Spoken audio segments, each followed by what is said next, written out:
அந்நேரத்தில் சீடர்கள் இயேசுவை அணுகி, விண்ணரசில் மிக பெரியவர் யார் என்று கேட்டார்கள். அவர் ஒரு சிறு பிள்ளையை அழைத்து அவர்கள் நடுவில் நிறுத்தி பின்வருமாறு கூறினார்: நீங்கள் மனம் திரும்பி சிறு பிள்ளைகளைப் போலாகாவிட்டால் விண்ணரசில் புகமாட்டீர்கள் என உறுதியாக உங்களுக்கு சொல்கிறேன். இந்த சிறு பிள்ளையைப் போல தம்மை தாழ்த்திக் கொள்பவரே விண்ணரசில் மிக பெரியவர். இத்தகைய சிறு பிள்ளை ஒன்றை என் பெயரால் ஏற்றுக்கொள்பவர் எவரும் என்னையே ஏற்றுக்கொள்கிறார். என் மீது நம்பிக்கை கொண்டுள்ள இச்சிறியோருள் ஒருவரையும் நீங்கள் இழிவாக கருத வேண்டாம். கவனமாயிருங்கள்.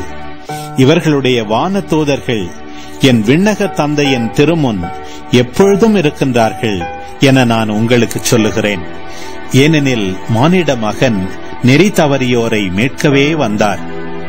இந்த நிகழ்ச்சியை பற்றி நீங்கள் என்ன நினைக்கிறீர்கள்? ஒருவரிடம் இருக்கும் 100 ஆடுகளுள் ஒன்று வழி தவறி அலைந்தால் அவர் 99 ஆடுகளையும் மலைப்பகுதியில் விட்டுவிட்டு வழி தவறி அலையும் ஆட்டை தேடிச் செல்வார் அல்லவா? அவர் அதை கண்டுபிடித்தால் வழி தவறி அலையாத 99 ஆடுகளையும் பற்றி மகிழ்ச்சி அடைவதை விட வழி தவறிய அந்த ஓர் ஆட்டை பற்றியே மிகவும் மகிழ்ச்சி அடைவார் என உறுதியாக உங்களுக்கு சொல்லுகிறேன். அவ்வாறே இச்சிறியோருள் ஒருவர் கூட நெறி தவறி போகக்கூடாது என்பதே உங்கள் விண்ணக தந்தையின் திருவுளம்.